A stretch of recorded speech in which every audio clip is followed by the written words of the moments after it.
오늘은 어버이 주일입니다. 부모님이 자녀들에게 가장 듣고 싶은 말이 무엇일까요? 네, 50대, 60대 부모님을 대상으로 설문조사를 했는데 엄마, 아빠 사랑해요 라고 합니다. 그 다음이 자주 연락드리고 찾아뵐게요 를 꼽았습니다. 이어 항상 감사해요. 돈 걱정 마시고 필요하면 연락 주세요. 부모님이 가장 존경스러워요 라고 합니다. 기타 응답으로는 건강하게 오래 사세요. 보고 싶었어요. 라는 말이 듣고 싶으시다고 합니다.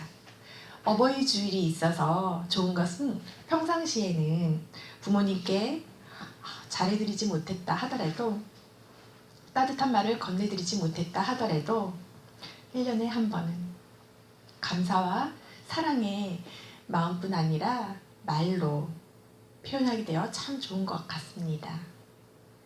부모님이 살아계시다면 전화로 혹은 찾아뵙고 가장 듣고 싶어하는 부모님 사랑합니다 라고 표현했으면 좋겠습니다. 오늘 우리에게 주신 하나님의 말씀은 우리가 잘 알고 있는 십계명입니다. 성경에는 우리가 하나님의 백성으로서 신앙인으로서 지켜야 할 규례와 법도입니다. 하나님의 율법에 관한 조항이 613가지가 나오는데 이것을 압축하면 십계명이 됩니다. 저는 또 이것을 한마디로 압축해 보았는데요. 사랑계명이라고 제가 애칭을 붙여보았습니다. 사랑계명. 위로는 하나님을 경외하고 아래로는 내 이웃을 내 몸과 같이 사랑하라는 말씀입니다. 1에서 4계명은 하나님 경외에 대한 종교적 계명이라면 5계명에서 10계명은 사람과 사람 사이 도덕적 계명입니다. 크게는 하나님 사랑, 이웃 사랑입니다. 그리고 이웃사랑에 있어서 제일 먼저 언급되는 계명이 바로 부모님 공경입니다. 출애굽기 20장과 신명기 5장에 10계명이 2번 나오는데요. 신명기에서 모세가 호렙산 언약을, 호렙산은 신의 산입니다. 동일한 산입니다. 다시금 선포하는 이유는 처음 당시 출애굽 1세대인 언약 당사자들은 다 죽고 이제 약속의 땅 가나안에 들어갈 새로운 세대 출애굽 2세대가 형성되어서 언약 갱신이 필요했기 때문입니다. 우리가 은행에 공인인증서를 1년에 한 번씩 다시금 갱신하지 않습니까? 중요한 계명이기에 세대가 바뀔 때마다 하나님께서는 모세에게 다시금 언약을 언약 백성에게 상기시켜 주라고 명하십니다. 십계명의 내용과 가치는 동일하지만 차이점은 대상이 바뀌었다는 점입니다. 이는 조상들과 세우신 것이 아닌 오늘 여기 살아있는 출애굽 2세대와 세우신다는 언약입니다. 마찬가지로 이 언약은 오늘 여기에 살아있는 우리에게도 다시금 상기시켜 줍니다. 이 언약은 즉 우리에게도 유효합니다. 우리에게도 언약입니다. 세대가 바뀔 때마다 갱신되며 계속 유효합니다. 민족 지도자 모세가 하나님을 만나기 위해서는 산에 올라갔다는 표현이 자주 나옵니다. 산에 올라가서 하나님께 기도를 드렸겠지요. 그러면 하나님께서 모세야 부르시고 말씀을 거십니다. 모세와 하나님은 대면했고 출애굽기 33장 11절에 보면 사람이 자기의 친구와 이야기함 같이 친구처럼 여호와께서는 모세와 대면하여 말씀하시며 라고 나옵니다. 민수기 12장 8절은 모세와는 하나님께서 얼굴과 얼굴을 맞대어 명백히 말하고 은밀한 말 숨은 뜻으로 말하지 아니하며 그는 또 여호와의 형상 모습을 보거늘 너희가 어찌하여 내 종 모세를 비방하느냐. 하나님께서는 알아듣기 쉽게 모세에게 명명백백히 말씀하셨다고 나오는데 이스라엘 백성은 모세를 아마 잘 몰랐던지 하나님과 친구 사이 같은 모세를 비방했다고 나옵니다. 그런데 하나님과 친구처럼 이야기를 주고받은 모세가 이 십계명을 받을 때만은 그냥 쉽게 받은 것이 아닙니다. 모세가 40일 동안 시내산에 머무르면서 금식한 것은 그가 인도하는 이스라엘 백성을 위한 책임감과 근심이 컸기 때문입니다. 금식 기도는 자신을 온전히 하나님께 맡기는 행위입니다. 모세뿐 아니라 예수님도 40일 동안 금식 기도를 하셨습니다. 금식은 성경에 있는 대로 시험 받거나 시험 받을 위험이 있을 때 합니다. 혹은 중대한 선택을 앞에서 중대한 일을 경영하려고 할 때 금식을 합니다. 성경에서 40이란 수는 연단과 시험을 나타내곤 하는데 모세에게 이 40일 기간은 연단의 시간이었을 것입니다. 보통의 경우 40일을 물도 안 마시고 금식한다는 것은 목숨을 걸어야 하는 일입니다. 모세는 십계명을 2번을 받게 되는데 40일 동안 하나님 앞에서 금식 기도로 매달렸습니다. 모세가 여호와와 함께 40일 40야를 거기 있으면서 떡도 먹지 아니하였고 물도 마시지 아니하였으며 여호와께서 친히 언약의 말씀 곧 십계명을 2 돌판에 기록하셨더라. 이렇게 중대한 시기에 금식을 하는 것은 금식 자체를 위한 것이 아니요 하나님의 뜻을 알고자 뜻을 받고자 기도에 집중하기 위함입니다. 모세는 하나님 앞에서 중대한 책임감을 느끼고 지도자로서 큰 일을 완성하기 위해 그만큼 목숨을 거는 큰 기도를 했던 것입니다. 그리고 십계명을 받았습니다. 그런데 정말 잉크가 마르기도 전에 하나님께서는 모세에게 너는 내려가서 내 백성이 부패하였다고 하십니다. 불이 나게 내려가 보니 백성들이 우상에게 절을 하고 있는 것입니다. 그래서 모세는 40주야를 목숨 걸고 받은 하나님께서 친히 써주신 십계명 2 돌판을 깨뜨려 버립니다. 이때 모세의 심정이 과연 어땠을까요? 분노, 배신감 등등 마음감이 교차했을 것 같습니다. 혹자는 모세가 분을 참지 못하고 던졌다라고 해석을 하기도 하는데 제 해석으로는 모세가 거룩한 분노와 더불어 이 돌판이 계약서와 같은 증거이기에 이 돌판, 증거판을 파기해서라도 백성들을 지키려고 했던 것 같습니다. 모세가 들고 있던 돌판 제2계명에는 우상 숭배를 단죄하는 규정, 우상을 절하고 섬기면 여호와는 질투하는 하나님인즉 나를 미워하는 사람의 죄를 갚되 아비로부터 3, 4대에 이르기까지 한다는 말씀이 기록되어 있기 때문입니다. 이 계명대로 한다면 이스라엘 백성들은 당장에 큰 화를 당할 것이기 때문에 모세는 백성을 사랑하는 마음에 돌판에 잉크가 마르기도 전에 이 돌판을 던져서 깨뜨려 버린 것 같습니다. 모세가 40일간 비운 사이에 목숨을 걸고 십계명을 받으러 간 사이에 왜 백성들은 여호와께 범죄를 했을까요? 40일이 너무 길었던 것일까요? 아니면 하나님과 모세에 대한 믿음이 없었던 것일까요? 이 동안을 못 기다리고 금송아지 우상을 부어 만들어 절을 하는데 출애굽기 32장 1절에는 모세가 산에서 내려오는 것이 늦어지자 백성이 아론에게 우르르 몰려와서 말을 합니다. 우리를 위하여 우리를 인도할 신을 만들라. 우리를 애굽 땅에서 인도하여 낸 모세 이 사람은, 여기서도 보면 애굽 땅에서 누가 인도하셨죠? 여호와 하나님께서 인도를 하셨는데 애굽 땅에서 인도하여 낸 모세 이 사람은 어찌 되었는지 알지 못함이라 라고 금송아지를 만든 우상 숭배의 동기가 나옵니다. 이것을 보면 자기를 위하여, 자기 사랑이 우상 숭배의 단초입니다. 또 탐심, 불안 등의 죄의 동기는 자기 사랑입니다. 우리도 우리 자신을 위하여 인도할 신, 눈으로, 육안으로 확인할 수 있는 우상을 만들기를 원합니다.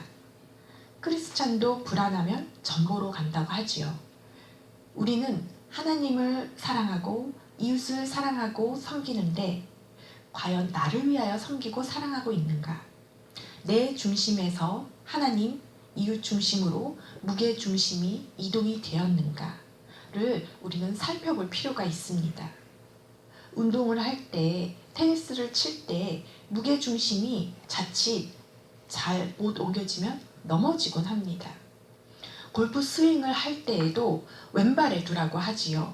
무게 중심이 오른발에 있다면 항상 안정감 없는 스윙을 하게 될 것입니다. 우리는 우리의 무게 중심을 자기 사랑이 아닌 하나님, 이웃 사랑에 중심을 두어야 합니다. 모세가 홀로 시내산에 올라가 십계명을 받았는데 하나님께서 모세에게 너는 내려가라. 내 백성이 부패하였다. 이렇게 해서 보니 정말 백성이 우상에게 절을 하고 있는 것입니다.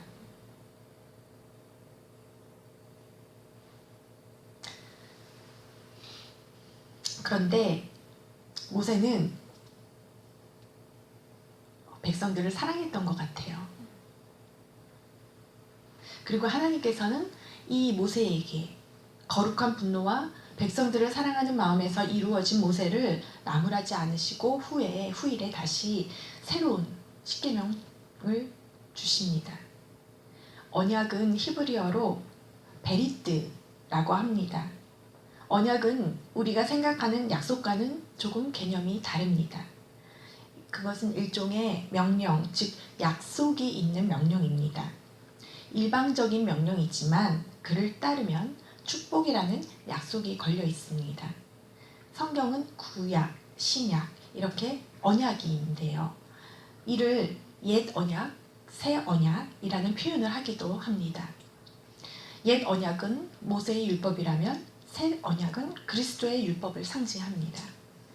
구약의 조건은 율법을 모두 지켜 행하면 복, 구원과 영생을 주겠다는 것이며 신약의 조건은 예수님이 이루신 십자가를 믿으면 구약 내용과 마찬가지로 구원과 영생의 복을 주시겠다는 것입니다.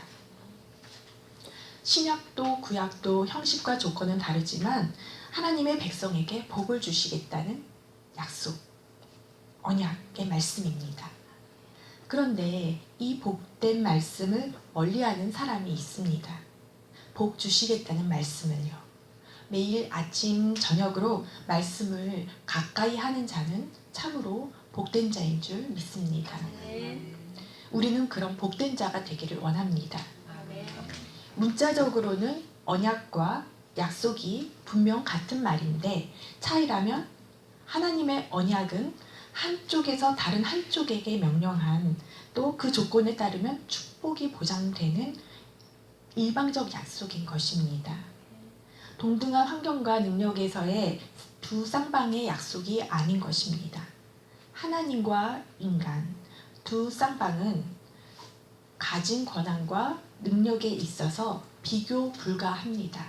그래서 언약입니다. 십계명은 하나님의 언약입니다.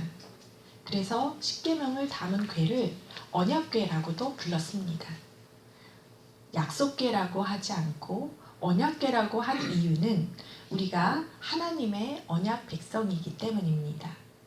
구약, 즉 옛 언약은 이스라엘 백성이 하나님의 율례와 법도를 듣고 배우고 행하면 하나님께서 복을 주겠다고 약속하셨지요.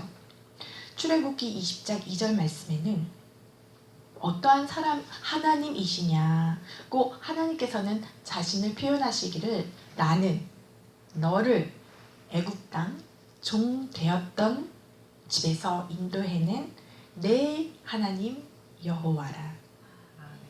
내 하나님. 종노릇하던 이스라엘 백성을 애굽에서 누가 건져내셨는가? 내 하나님께서 건지셨는데 우리를 언약 백성으로 삼으시기 위해서라는 말씀입니다. 애굽의 노예로 종 노릇하다가 건짐을 받은 백성, 이 말씀이 십계명 첫 계명 바로 앞절에 이렇게 나옵니다. 그러면 20장 십계명 바로 19장에는 앞에는 이런 말씀이 있습니다. 애굽 땅을 탈출한 지 3개월 되었을 때 이스라엘 백성은 시내 광야에 도착해서 장막을 칩니다. 그리고 모세가 하나님 앞에 올라가니 하나님께서 모세를 부르십니다. 그리고 말씀하십니다. 출애굽기 19장 4절에서 6절 말씀입니다. 내 말을 전하라. 누구에게 전하라고 하시냐면 야곱의 집에 말하고 이스라엘 자손들에게 말하라고 하십니다.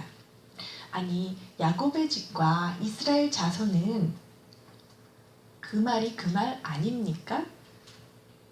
야곱 족속이란 하나님께서 과거 창세기에서 야곱에게 하셨던 언약대로 야곱 자손이 무수히 그 언약이 이루어진 것입니다. 무수히 많아졌음을 상기시키는 표현입니다. 한 가정이 족속이 된 것입니다. 뿐만 아니라 하나님께서 친히 이스라엘을 가리켜 야곱 족속이라 칭하신 것은 그 옛날 야곱이 형 에서의 위험을 피해서 밧단 아람으로 도망칠 때 정말 보잘것없고 만신창이가 된 모습이었지만 하나님께서는 야곱을 사랑하셨고 또 은혜를 베푸셔서 마침내 많은 식솔과 재산을 거느리고 자신의 고향 가나안으로 돌아오게 해주셨음을 상기시키는 말입니다. 하나님은 바로 이 같은 놀라운 역사가 지금 애굽의 노예에서 막 벗어나 외적으로는 보기에 형편없는 이스라엘 위에도 그대로 임할 것을 계시하고자 하신 것입니다. 전하라는 내용은 내가 애굽 사람들에게 열 재앙 내린 것 눈으로 봤느냐? 내가 어떻게 독수리 날개로 너희를 업어 인도하였는지를 경험했느냐? 홍해를 가르시는 기적을 보여주셨지요. 오늘 같으면 하나님께서 특별 전세기를 대절하셔서 이스라엘 백성들을 난민을 태우고 비행기로 태평양을 건너서 광야로 나르신 것입니다. 애국 군대는 그리고 모두 태평양에 빠뜨리신 것입니다.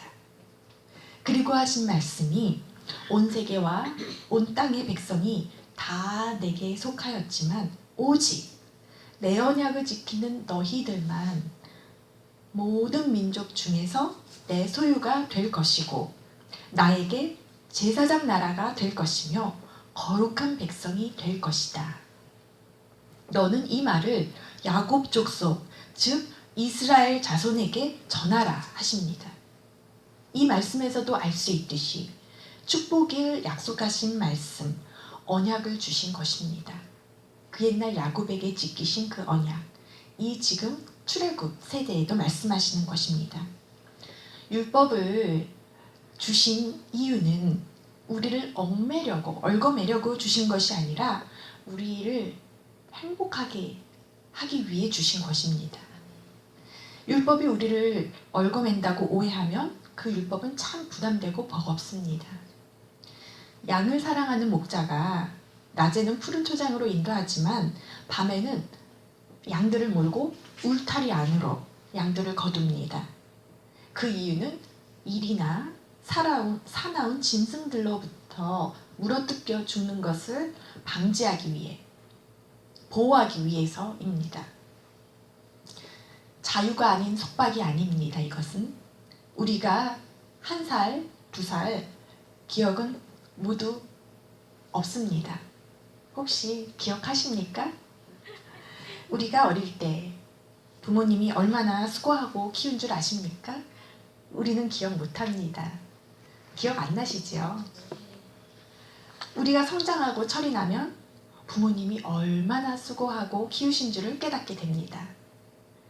어른이 되어도 철이 안 들면 그 은혜를 깨닫지 못할 수도 있겠지만요. 율법을 주신 하나님을 우리가 철이 안 들면 참 버겁기만 합니다. 하나님께서는 광야로 야곱 족속을 독수리 날개로 업어 나르신 후 주신 언약이 바로 십계명입니다. 얼마나 축복입니까? 언약이 백성을 옥죄고 얽매려는 것이 아니라 언약 백성 삼으시고 복주고 싶으셔서 또한 사나운 이리떼들로부터 보호하기 위해서 주신 언약입니다. 그리고 이 언약은 하나님 사랑과 이웃 사랑을 말씀하고 있습니다. 자기 자신을 사랑하라는 말씀이 아닙니다. 이 큰 틀에서 십계명을 이해하기를 원합니다. 오늘 말씀은 이웃 사랑의 첫 계명인 부모님 공경입니다. 에베소서 6장 2절에 내 아버지와 어머니를 공경하라. 이것은 약속이 되는 첫 계명이니 부모님 공경을 약속이 있는 첫 계명이라 하였습니다. 이를 지키면 이로써 내가 잘되고 땅에서 장수하리라 고 약속해 주셨습니다. 하나님께서는 부모 공경을 이웃사랑 계명의 첫 계명으로 두시고 그리고 사도 바울도 부모님 공경을 첫 계명이라 왜 말씀하셨을까요? 그 이유는 복과 연결이 됩니다. 보호하심과 연결이 됩니다. 그렇지만 저주와 진노에 대한 경종으로도 연결이 됩니다. 첫째로 부모님 공경은 우리가 이 땅에서 잘되고 장수하는 축복을 누리게 됩니다. 신명기 5장 18절에서는 장수와 더불어 복을 누릴 것이라고 분명히 말씀하십니다. 너는 내 하나님 여호와께서 명령한 대로 내 부모를 공경하라. 그리하면 내 하나님 여호와가 내게 준 땅에서 내 생명이 길고 복을 누리리라. 우리 모두는 어떠한 일을 하든지 잘 되고 싶어 합니다. 만사 형통의 복을 누리고 싶어 합니다. 그리고 여기서 말하는 장수는 오래 사는 것뿐만 아니라 우리의 건강과도 밀접한 관련이 있습니다. 건강하지 않으면 장수의 복을 누릴 수가 없기 때문입니다. 그렇다면 약속이 있는 첫 계명, 성경에서 말씀하시는 여호와께서 명령한 대로 부모님 공경을 잘하면 장수와 더불어 이 세상에 형통의 복을 누리게 됩니다. 둘째로 부모님 공경이 참으로 중요한 또 다른 이유는 우리가 부모님께 공경함을 통하여 관계성을 훈련시키십니다.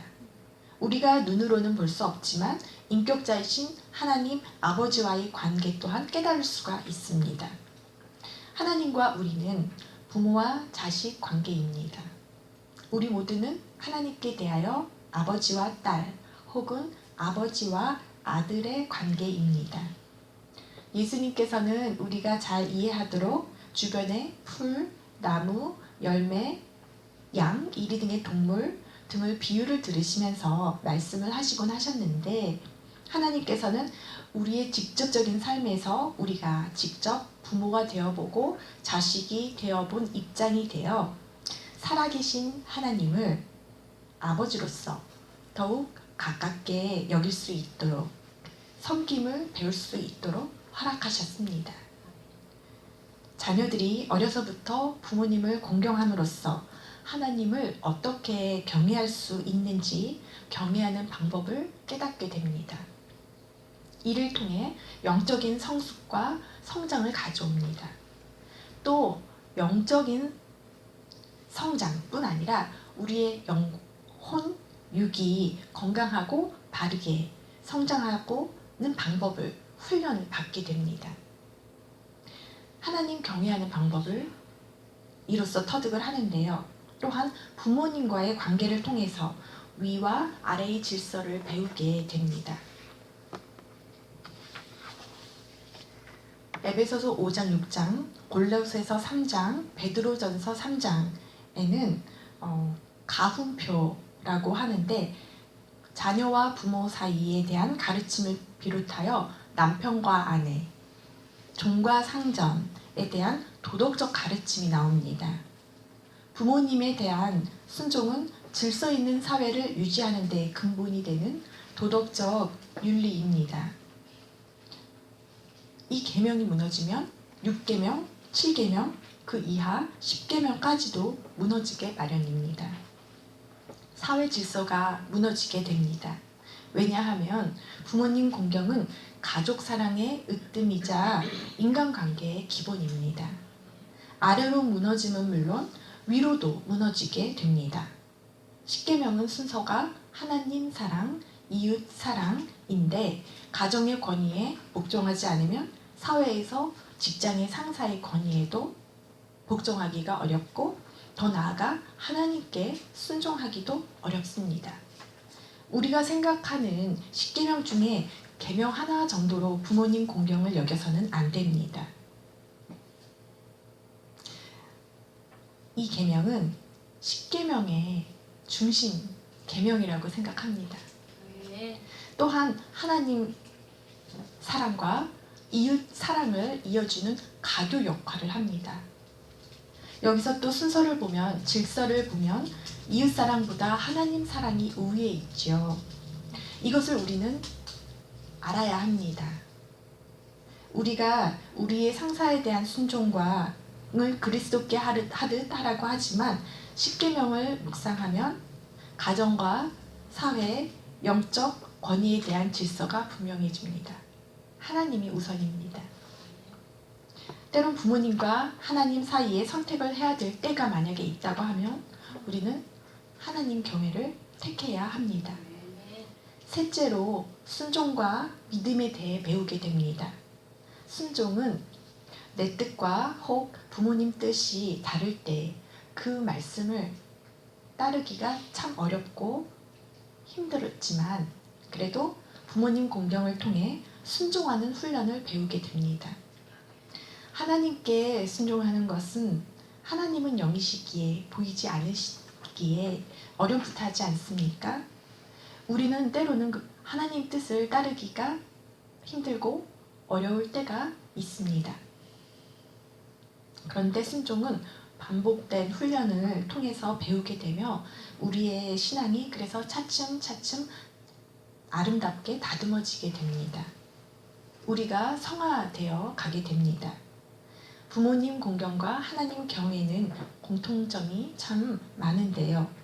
히브리서 11장 6절에는 믿음이 없이는 하나님을 기쁘시게 하지 못하나니, 하나님을 기쁘시게 하는 것은 믿음이라고 했습니다. 말씀을 듣고 순종하는 것이 그렇습니다. 믿음은 곧 순종이라고 하는데 이 믿음, 이 순종이 우리 하나님을 기쁘시게 하며 또한 부모님을 기쁘시게 합니다. 히브리서 11장에는 하나님을 기쁘시게 한 사람들, 즉 믿음의 사람들이 나옵니다. 하나님을 기쁘시게 하는 것이 무엇일까요? 생각해 보신 적 있으십니까? 그럼 부모님을 기쁘시게 하는 것은 무엇일까요? 생각해 보신 적 있으십니까? 사람이 가까워지고 친밀해지면 언제 기뻐하고 무엇을 좋아하는지를 자연스럽게 알게 됩니다. 눈빛만 봐도 어떤 것을 좋아하고 어떤 것을 싫어하는지를 알 수 있게 됩니다. 우리는 하나님을 사랑합니다. 우리는 부모님을 사랑합니다. 라고 말을 합니다. 우리는 내 이웃을 사랑합니다. 라고 말을 합니다. 그런데 상관없이 지내는 것은 사랑이 아닌 것입니다. 싸우지 않은 정도는 사랑하는 것이 아닙니다. 우리는 여기서 오늘 10계명을 어기고 있는 건 아닌지를 한번 발견해 봐야 합니다. 점검해 봐야 합니다.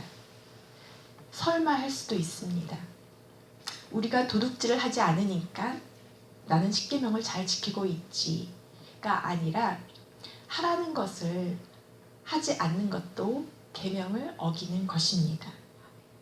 어버이 주일을 맞이하여 우리는 부모님을 공경하고 인간관계는 잘 하고 있는지, 십계명은 잘 지키고 있는지 돌아보고자 합니다.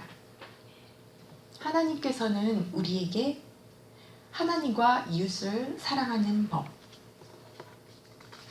겸손히 십계명을 잘 지키고 있는지를 돌아보게 합니다. 하나님께서는 우리에게 하나님과 이웃을 사랑하는 법, 겸손히 섬기는 법을 훈련받고 배우도록 사람들을 보내주십니다. 상황과 만남을 허락하십니다. 형제 자매와 가족도 허락하시고 직장 동료도 허락하시고. 그런데 어떤 사람은 배우자를 왼수라고 부르는데 원수를 사랑해야 되겠다고 고백을 합니다. 어떤 사람은 자식을 왼수라고 부르는데 원수를 더 품고 사랑해야겠다고 고백합니다. 혹시 집에, 우리 가정에, 직장에 왼수가 있으십니까? 원수를 미워하는 대신 사랑하는 것, 이것은 우리에게 큰 도전입니다. 정말 큰 도전입니다. 십계명 중 하지 말라는 계명보다 하라는 계명이 지키기가 더 어려운 것 같습니다. 우리는 이 하라는 계명, 어떻게 하면 주님을 더 사랑하고 이웃을 더 사랑할지를 고민하고 구하면 좋겠습니다. 십계명은 사랑 계명이니까요. 하나님을 기쁘시게 하는 것은 우리가 가나안 유업을 차지하는 것입니다. 우리가 영적으로 다시 태어나 구원받기를 원하십니다. 물론. 그런데 이거는 갓난아기입니다. 거듭 이제 영적으로 새로 태어나서 구원받는 것은, 구원받고 광야 생활을 하지만 하나님이 진짜 우리에게 원하시는 소원은 우리가 가나안에 들어가 가나안의 유업을 이어받는 것입니다. 구원을 받고서 이로써 만족하는 성도들이 많습니다. 광야에서 생을 마감하는 하나님의 자녀들도 많습니다. 그런데 하나님께서는 우리가 믿음으로 가나안을 취하시기를 원하십니다. 하나님을 기쁘시게 하려면 말입니다. 물론 가나안을 정복하려면 두려운 아낙 자손과 전쟁을 해야 합니다. 거인 같은 아낙 자손과 싸워서 이겨야만 가나안을 정복하고 유업을 받습니다. 하나님께서는 언약 백성인 우리가 광야 생활에 만족하는 것이 아니라 가나안까지 들어가는 것을 원하십니다. 광야가 우리에게 구원이라면 가나안은 사명입니다. 이것이 하나님의 기뻐하시는 뜻입니다. 택하심을 받고 영적으로 거듭났는데 갓난아기처럼 계속 부드러운 음식만을 먹고 있다면 이제는 성장해야 합니다. 세발 자전거만 안전하게 마당에서 타고 논다면 이제는 세발 자전거를 버리고 두발 자전거로 갈아타야 합니다. 물론 자전거 타는 법을 배우면서 처음에는 많이 넘어지기도 하겠지요. 그러나 훈련을 받아야 합니다. 딱딱한 음식을 먹을 나이가 되었을 때에는 계속 떠주는 유아식만 먹고 있으면 우리 하나님께서 걱정하십니다. 구원의 감격도 좋지만 이걸로 만족하면 안 됩니다. 여기서 머무르면 안 됩니다. 우리에게는 목적이 있습니다. 사명이 있습니다. 아직 사명이 없다면 지금부터라도 목적을 두고 살아야 합니다. 광야는 거쳐가는 여정의 일부이며 가나안이 우리의 고향입니다. 그래서 가나안 정복은 우리의 유업이자 사명입니다. 그 하나님의 뜻을 이루어 드리는 것이 우리의 사명입니다. 부모님 공경은 부모님 기뻐하시는 뜻, 소원을 알고 이루어드리며 순종하는 것입니다. 믿음의 부모님은 가장 기뻐하시는 뜻이 무엇일까요? 하나님 잘 섬기며 하나님을 기쁘시게 하는 삶을 사는 것이라고 믿습니다. 우리가 사랑계명, 즉 십계명을 잘 지키며 하나님 사랑과 이웃 사랑을 실천하며 형제 자매를 아끼고 사랑하며 우리 자손 천대까지 하나님의 은혜를 받으며 장수와 건강과 만사 형통의 복을 우리 데이미션 모든 성도가 누리기를 축복합니다. 아멘.